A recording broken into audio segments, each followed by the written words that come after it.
as I'm laying there, not knowing what's going on the outside, I'm looking around in the building. I'm pretty sure with the blast from my legs and how much blood I had on me from actually getting impacted, the enemy thought I was dead.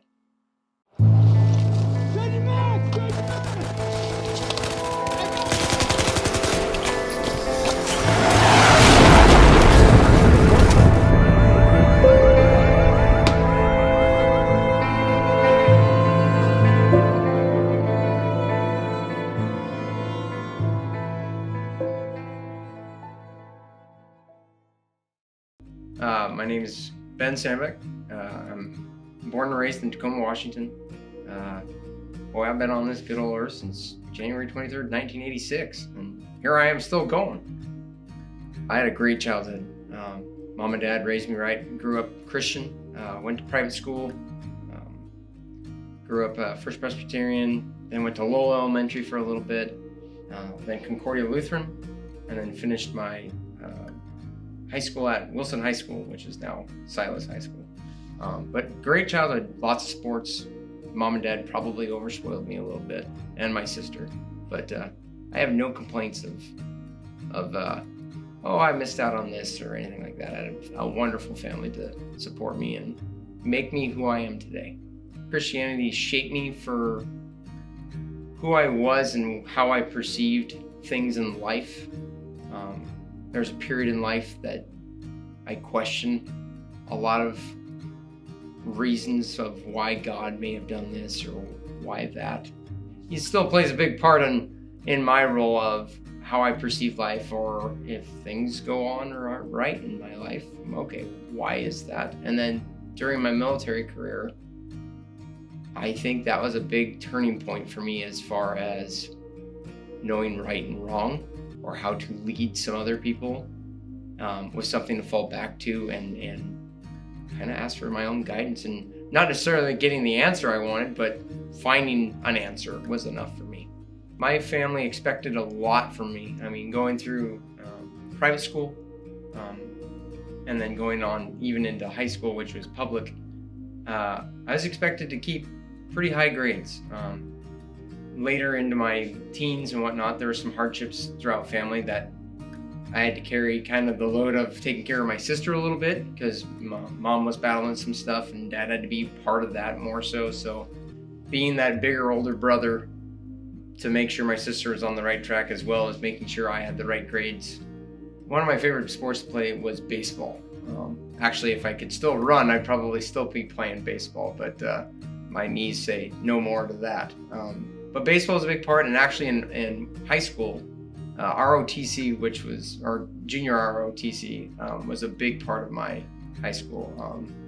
Did a lot of color guard, rifle spinning, jilting, that kind of stuff, which made me do a lot of community service. It was just a big part of that program at Wilson at the time of, whenever there was a football game or something else, I wasn't there for the actual sport. I was there presenting colors or anything like that. So big patriotic part of my upbringing was understanding, well, it's not just the fun of sports. Even though I wanted to go play baseball or whatever else from there, most of my high school was ROTC. When did you first meet Jenny? Jenny. I've known Jenny since second grade at Concordia. I went to private school, small classes. Her mom was actually both of our third grade teacher. And I'd like to say when I was a second, third grader, I had an eye out for that, but I'm pretty sure girls were gross at that point. Maybe not. Maybe I'm having my stories wrong, but the famous love letter was that Jenny still has was in seventh grade. And still, I think she still actually has the stuffed animal I gave her and the love letter, because we had that at our wedding. And then she went to a different high school. Obviously in middle school, it wasn't a big relationship, wasn't taking her out to dinner or anything like that, but the recess crush was working. And then high school, she went to another high school. She came back junior year to my high school and caught my eye. Of course, the timing was right. Either I was with another girlfriend or she was, even though we were trying to swap that around. Nothing came of it, even through high school. I went off to the Marine Corps on pre-deployment leave She came to one of the parties that my mom was putting on for me going off to war, and we skipped like probably 10 years of dating. Just everything clicked. I already knew her, she knew me. Families already knew each other and got along, and we've been inseparables ever since. We got married. What did you propose? Tell me that story. Well, there's no proposal. That's the thing. I almost just moved in on it. Just like, you're gonna say yes anyway. So no proposal, but we first got married while I was in the Marine Corps. After I got back from war, got married April 15th, 2006. I was down there, and when you bring your girlfriend/fiance down to California, it is impossible to be able to pay for anything on just a sole Lance Corporal's income. So I got married, which then you get BAH, which gives you dependence money as well. And she stayed down there with me for a year, which is a big part of my recovery. Because at that time I wasn't out back in the bush yet. I was training Marines, but not actually physically able to yet. So she played a big part of getting me to my doctor's appointments, pushing me through some physical therapy that I didn't want to do, and kind of shaped my mind to a better spot than a lot of my brothers that couldn't have that person by their side to help them get through some tough spots. I always refer Jenny to my Band-Aid, which sounds terrible, but she kind of is. She kind of patched me back together and held on to me to where I couldn't get into that deep low spot.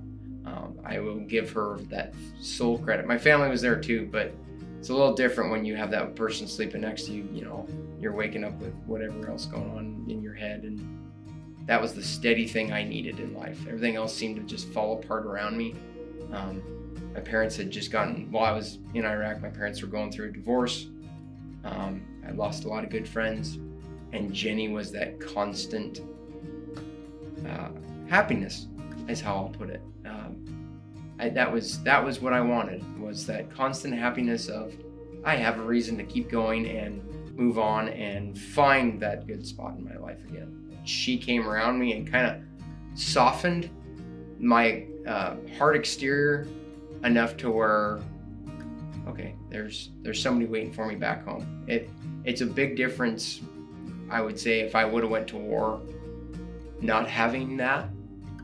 It's a lot. A 19-year-old kid, you don't have a lot to hang on to. You really don't. And having reasons to keep you going is a big part of that. And so, I'll give credit to God right now, saying, he put someone I've known for my whole life and said, skip that part. You're needed right here. Absolutely. I've always wanted to join the military. Even since I was a little kid. Growing up with my cousins, we played Army or war, hand-me-down uniforms. We were out making wood guns, playing squirt guns, whatever. Paintball, it was constant. And then always having, our whole family has had a patriotic background. Most of my cousins who are older than me have served. And then I have a distant cousin that also, exact same timeline as me. We were the two younger men in the family, and we both joined the Marine Corps. Joining the Marine Corps was almost like if you're in the Army and you're in the Coast Guard, and I know the Marine Corps is better than that. Not saying other branches aren't equal or anything, but it's a pecking order thing. And when you're roughing around with older cousins especially, little chip on their shoulder when you could say I'm the Marine Corps. I wanted to become an officer. It's why I was doing what I was doing. And then 9/11 happened. And something clicked in my head where I didn't, the cockiness in a young man changed, and I didn't want to miss out on a war. At that timeline, I didn't know wars were going to last 10, 15 years. I mean, here we are just getting out of Afghanistan a year ago. Well, I've been out quite a long time since then. But that young 18, 19-year-old in me said, no, I'm not missing out on the war. I want to go get mine. I want to get my peace back. I don't know what the Marine Corps is like outside of wartime. I don't. I have no idea, because from the day I set foot on that parade deck to check into that fleet, it was training. It wasn't, okay, well, here's your barracks room. Here's how we want you to do that. There was none of that. Hey, the chow hole's over there. that's what Marines are going through right now. Like, hey, let's go on a tour and you'll get to know all this. There was no time for that. It was literally put your stuff in that locker, get your camis on, let's go. We're training. We get to the armory, let's go out and start training. You're gonna learn real quick. It was go time. There was no time. Like I checked in let's see, I want to say early February of 2005, and we were deploying end of June. I mean, there was no, it's just a concept that you're going. Like, there's no, okay, we're training through the weekends. I mean, they would give us weekends off sometimes, but I look at guys now and I go, must be nice to go, go to Oceanside on the weekend and take that time off. Well, we didn't have that in 2-1. It was you were filling holes that of guys that they just lost, and you're not gonna meet that expectation. You are just not gonna hit that. You're a number until you earn that respect.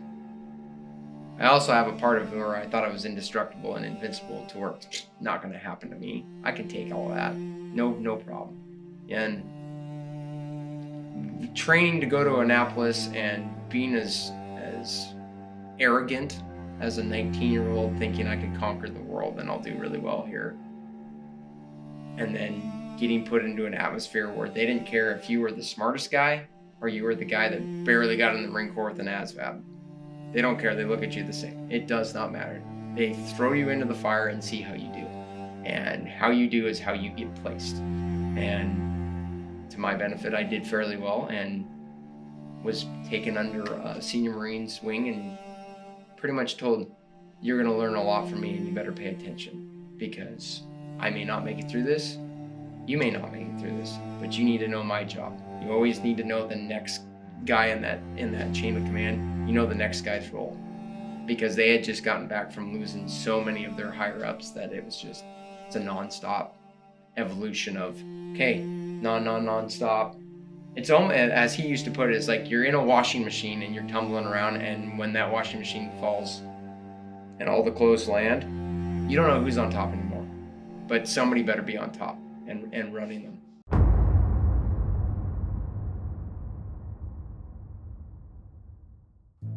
Yeah, November 16th, 2005.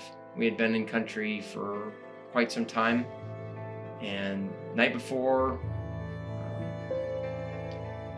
I remember having our downtime where you send a squad up on the rooftop and secure the building and you rotate through the squads. And it was euphoric of how things were going.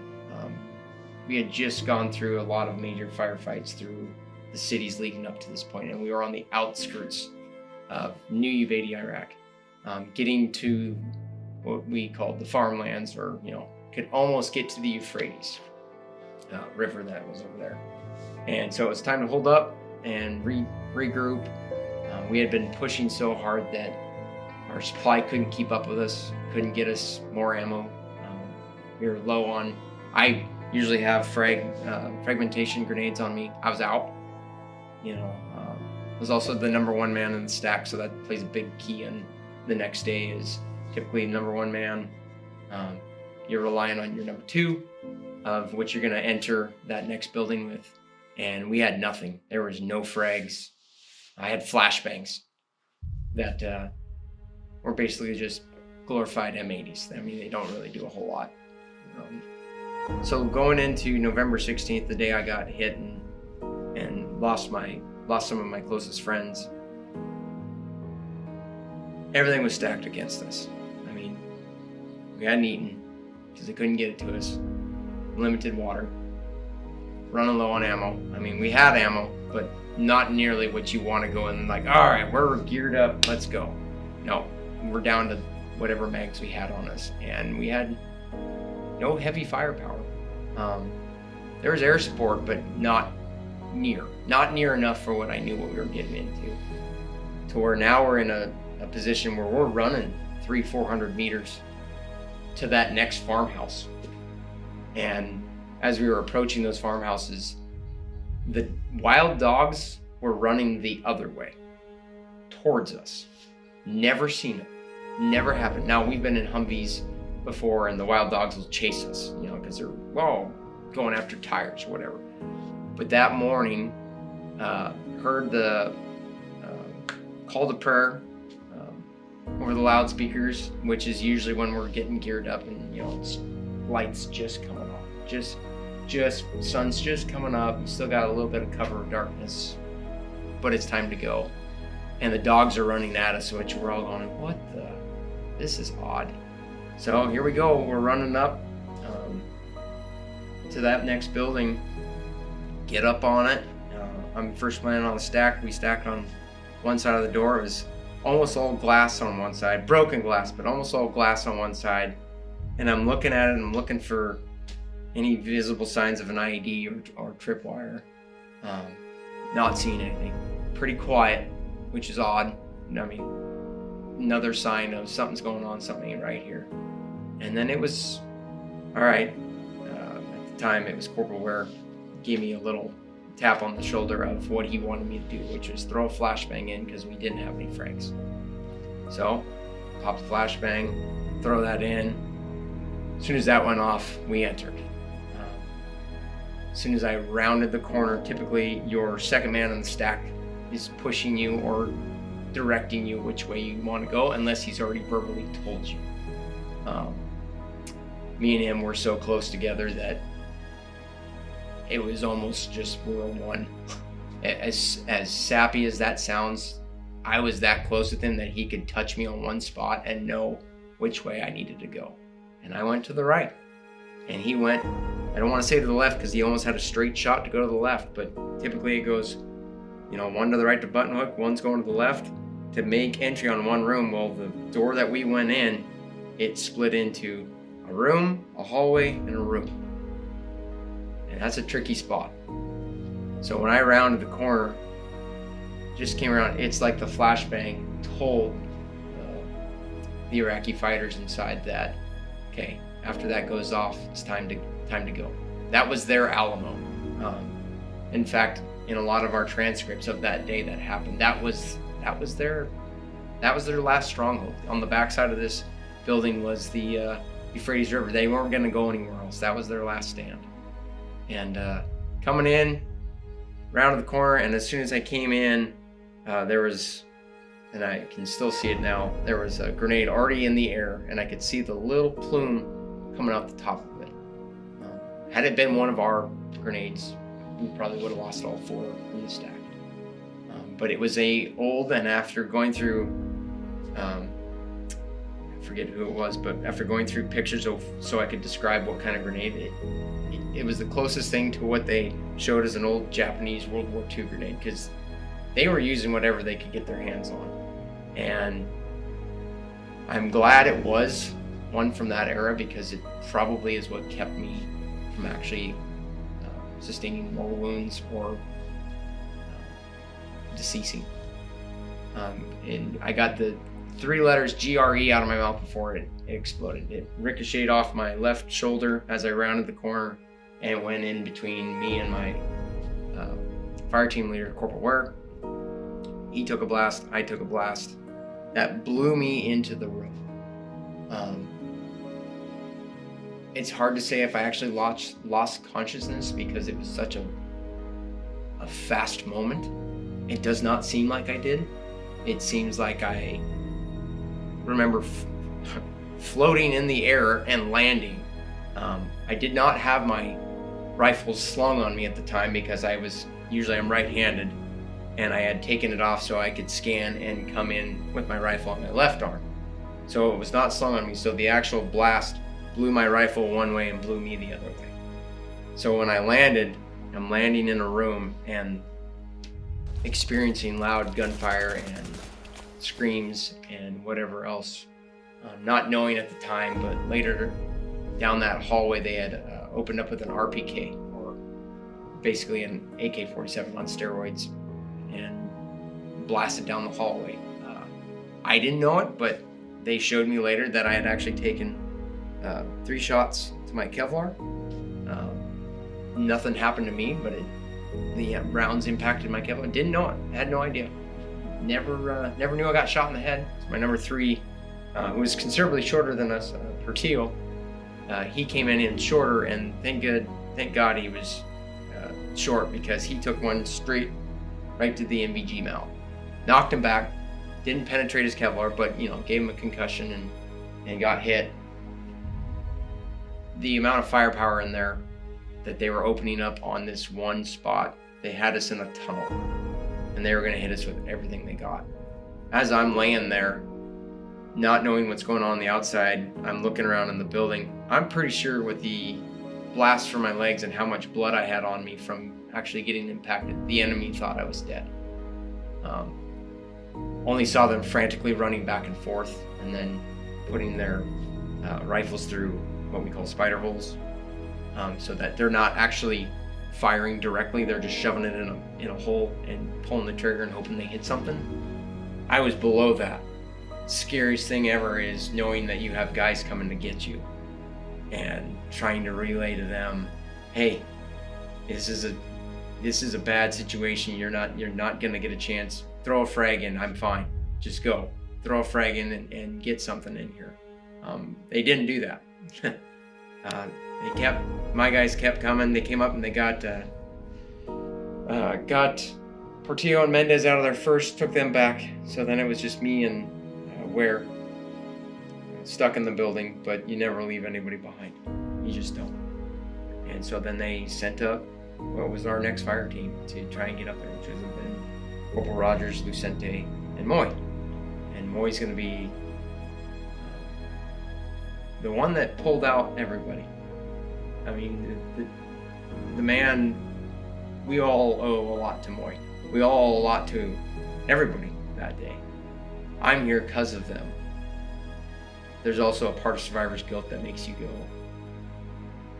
would we not have lost any more had they known that the 2 Marines that were still inside were just gone? There's a guilt thing that hangs with you for a long time. It doesn't go away. You can deal with it and you can live for them like I try to do every day. By the time they ended this firefight and did a body count on what they found in that building, which is just astronomical. I don't care how good your Marines are. 4 against 36 is a pretty significant uphill battle. Second squad was, I don't know, probably quarter mile, half mile away from us. They had tanks attached to them that day. I wish they would have been able to be with us that day, because I think had we known and we took contact, we probably wouldn't even entered that building and probably just would have shot it with tanks or maybe an airstrike. But we were already low on ammo and we were trying to just push to the Euphrates, and literally we're on the last house before that big dividing line to where, all right, time to regroup again. And how many guys did you lose in that fight? Well, let's see. I'll just name them off. We lost Corporal Ware, Corporal Rogers, Deeds, Lucente, and Lieutenant McLaughlin that day. And those are all. And Second Lieutenant McLaughlin was my platoon commander, and he was anybody would say this after they, anybody's lieutenant's going to be the best lieutenant in the world. There's a difference though.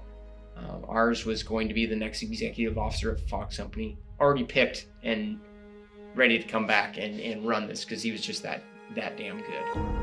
He was also one of the boys and trusted his NCOs to run their squads, not a micromanager, not, well, I'm the lieutenant, I'm going to do this, I'm going to do that. No, he was put trust in your non-commissioned officers, the guys that have gone to war. He had never been to war before, so he relied on the guys that had just gone there and had that backing.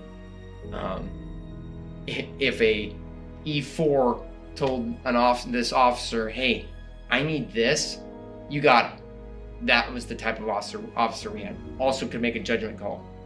He was also the officer that was, my Marines are in trouble, I'm getting up there. 2 sets of comm on it. I mean, one of the most famous pictures of him is there's comm hanging from his helmet on either side, talking back to HQ and other platoons and whatnot, and then he's got comm here and still in the fight. Lieutenants don't do that. He did. He came up after they got me and Wear Out and some of the other casualties, and he's up there making sure everybody's out of the building and helping Moy, in essence. And he ended up taking some rounds, and then his last moments where he actually rolled over onto a grenade, which then saved Moy and who he was trying to save.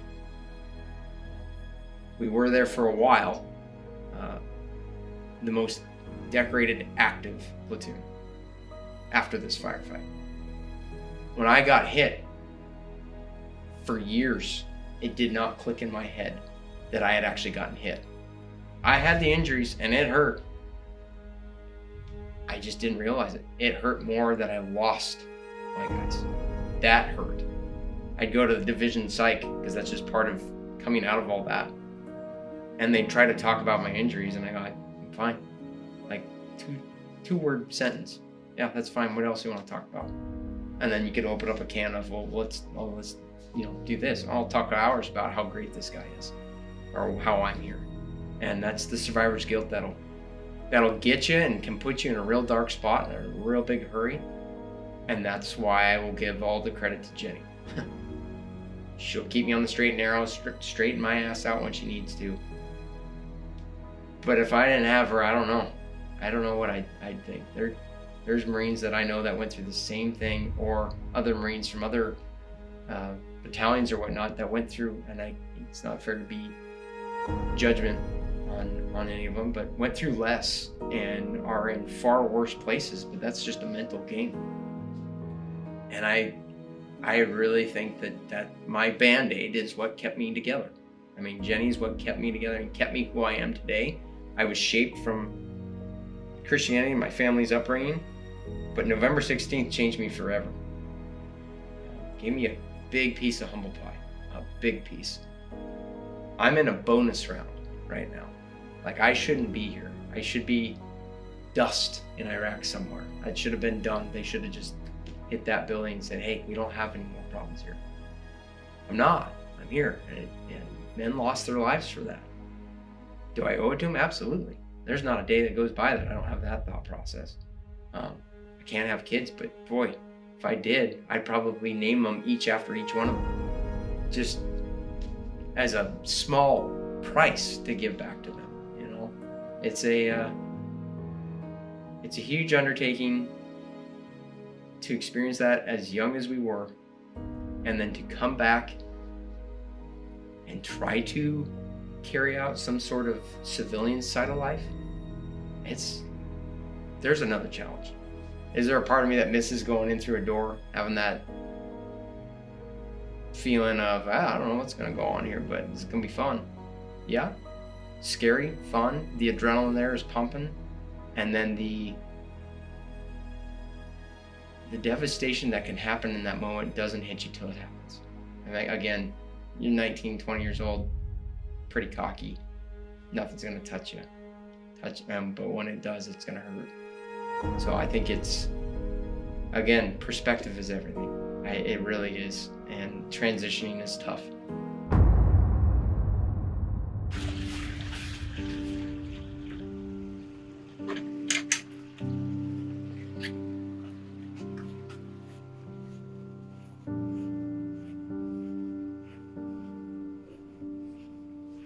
Here it is.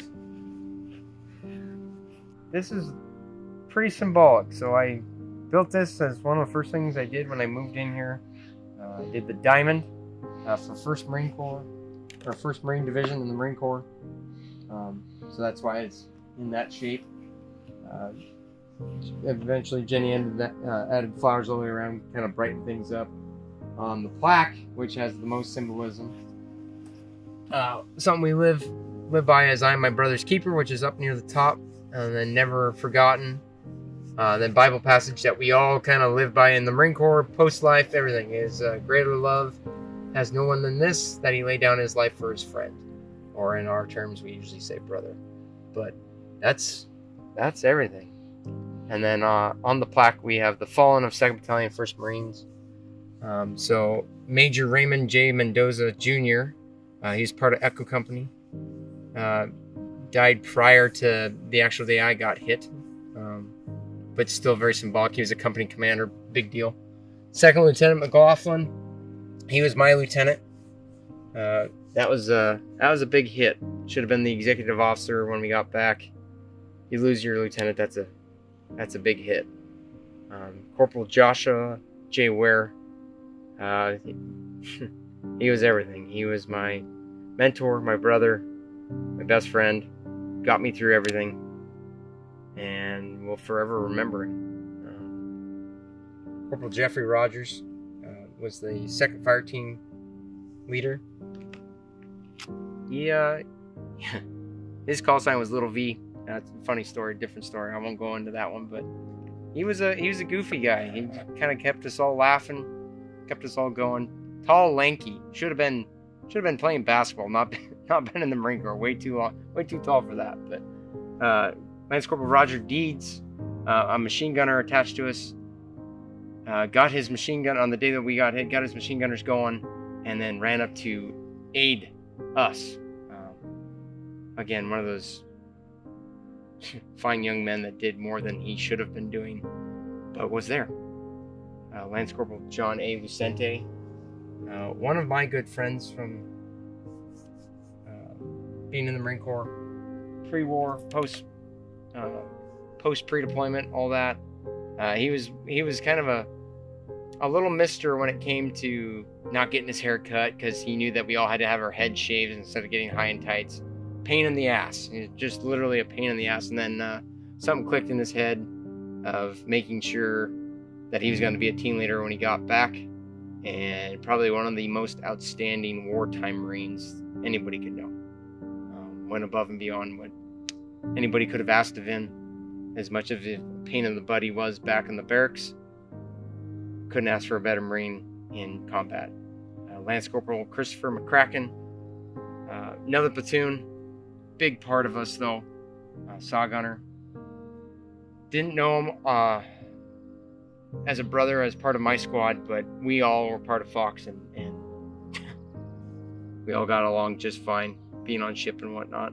Lance Corporal Christopher M. Poston was part of H&S Company. He actually passed away in a rollover accident in war. And then Corporal Longoria was part of another platoon, but he was in a pretty severe firefight as well that took his life. And then on the bottom is my cousin, Corporal Daryl J. Morris of 2nd Battalion, 10th Marines. After I had gotten back and I was healing,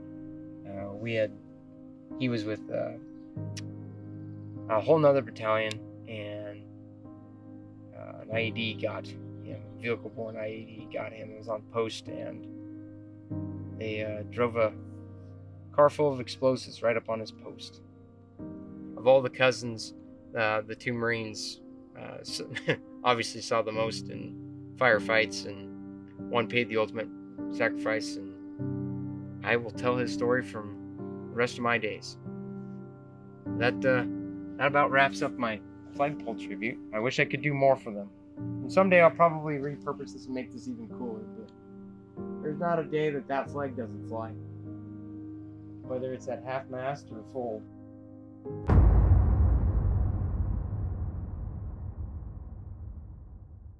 Got out of the Marine Corps mindset base, and I came up here, got to stay with my family and Jenny and I, and trained reservists at Fort Lewis, which was a completely different atmosphere. But I did that for 6 months.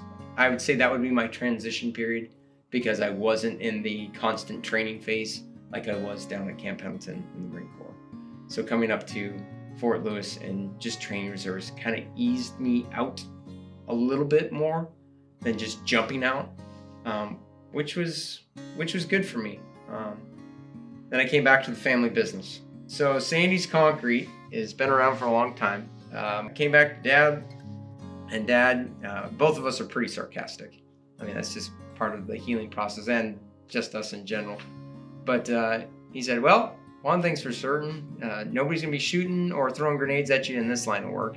And then I kind of was pushing more towards, I like being my own boss. I like running a job site. I like the creativity of, hey, even if it's a simple patio, hey, I'm going to be kind of artistic and I'm going to do it this way. Do you have any idea? No, customer, then do whatever you want, make it look cool. So concrete's good, dirt work's good. I've got great employees now. Business is booming. I mean, I'd like to have a little bit more of a break. You know, there's no end in sight right now. Even with prices being up as high as they are now, it does not matter. I am grateful for being able to serve my country. I think the biggest misconception when you go into a military branch, when you're going in, you know, I mean, you're pledging to protect this nation, foreign and domestic, you know. That's for the flag. It's not. At least not during wartime.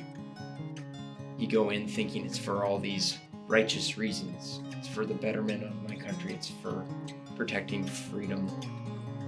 It's for mom and dad. In the back of my head, that's all there. In a time of war, it's not. It's to bring your brother home. You don't even think of yourself. You really don't. I don't regret anything. There are a lot of games you can play with your head of what if I did it this way or I did it that way, or post-Marine Corps, what if I wouldn't have went infantry and I went military police? Would that have transitioned me a little bit differently? Well, yeah, I wouldn't have gone to war. I would have stayed on base and actually learned laws and regulations and transitioned right into being a normal cop. Or, hey, maybe I would have went in and been a pilot. You know, Top Gun just came out. Well, that just threw me right back into it. Should have been a pilot. You know, that would have been really cool. Didn't do that route, but I don't have any regrets. I really don't. I am proud to say that I serve this great nation. There's things that I wish went differently, but not regret, I would say. You do it all over again. I would, in a minute. I mean, where's the dotted line? I would just do it right now. Actually, life's pretty good right now. There's a lot of things in life that have brought joy, you know, over time, and that just going through life. Again, I look at life as a bonus round. I really do. I shouldn't be here. November 16th, 2005. From that moment on, I've never expected to be here. So when small things in life come up, like, oh man, we're getting strapped on money, or this is a tough thing, or that's a tough thing, or whatever else, it's a fragment to me. It's not as detrimental to my, I'm not going to get through this. And I think that's another part of me getting through life with others, is just because I went through it, I can't have that expectation of get over it. You know, it's fine. You lost your job. It's not the end of the world. But I have to have that balance of knowing, okay, to them it is. Laughter is everything. I mean, I rely on sarcasm, but my sarcasm is the happy part of me, you know. Life is what you make it. It really is. And who you surround yourself with is the big important part. Have good people around you, good things will happen. And, you know, have a good marriage. Make your spouse a priority in your life. And for what I put her through, and her being there for me, there's no way I can repay that. No way. No matter what I did. I could buy her a bottle of wine every day, and sometimes I feel like I should, but there's no way that I could do that. It's just enjoying that moment. It doesn't matter what you're doing, enjoying that moment. And again, I live for the guys that gave their life for me, and I think they look down on me. I actually wrote I don't want to say it's a poem, but I wrote I get pretty tore up emotionally around Memorial Day and November 16th, and I usually try to write some thoughts out. And I changed in the last probably 3 years to the last one I wrote was, would they be proud of me? In essence of the guys I lost, and looking down at my life that I've led. And I think they would. I think they'd be happy where I'm at. I also think that Corporal Ware would probably kick my butt if I was not. I think he'd come down here and say, you better straighten up, because you need to earn it, and you need to be happy. you need to keep going on with life.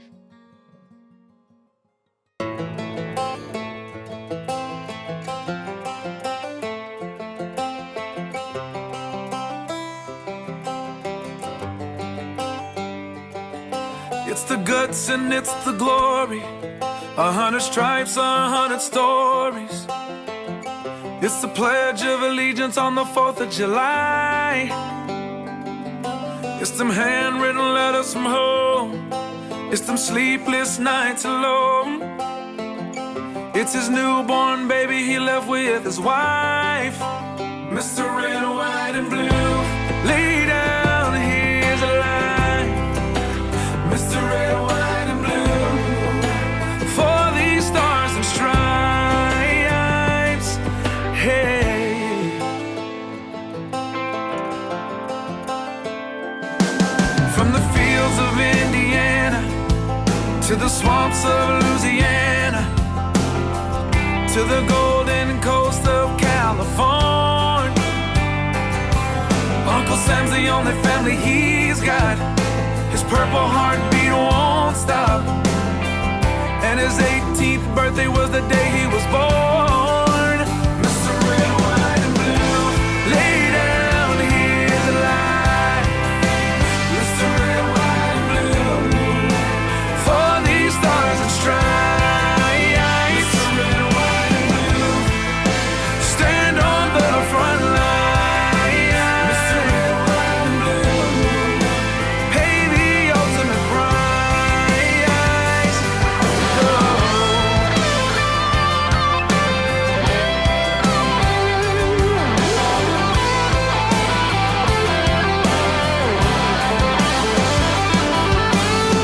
He was the man of the house when he was born. His family is proud but torn. But if you knew him, you would understand.